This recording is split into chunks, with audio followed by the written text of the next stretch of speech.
ပြောတာကဲအဆက်အသွယ်မရှိနေရဘူးလို့ခေါ်တာငါဒါပြောတယ်ဟုတ်ကဲဆိုတာဥပမာပေးရရင်အုံနောက်ပဲအုံနောက်မှာအုံနောက်ကိုလည်းကဲလို့သတ်မှတ်လို့ရတယ်လူအုံနောက်ကနေသမင်းစားတာဘယ်လိုကစားလက်ကဇက်ကစားတာဇက်ကရွယ်ရှောက်မှွေလို့မရဘူးဟုတ်လက်ကသမင်းလို့ယူရတယ်မဟုတ်ဘူးလားဟုတ်လက်ကနေသမင်းလို့ယူပြီးတော့ဇက်ထဲကိုထည့်တယ်စားတယ်အဲ့တော့မင်းစားနေတယ်အဆက်မပြတ်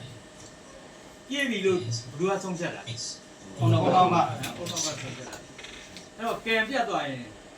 အလွယ်ကူဆုံးဥပမာပေးရင်လေးပြတ်သွားမယ်မင်းသမင်းစားချင်တယ်လူမှာဒါပေမဲ့လက်ကမရုပ်ရင်နိုင်ဟုတ်ကဲ communication failure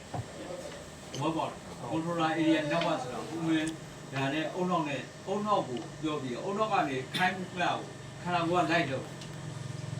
ကဲမယ်ဘောပေါ်ဟုတ်အဲ့ကဲမယ်ဒီ area တက်ချင်လို့သွားကျင်တယ်ဝမ်းသွားကျင်တယ်ကဲမယ်လေဘောပေါ်မော်တော်ကားမှာလည်းအဲ့ဒီကနေချိတ်ဆက်တယ်အဲ့တော့ကဲကနောက်ဆုံးမှာ can bus system 1 2 3ခုနဒီ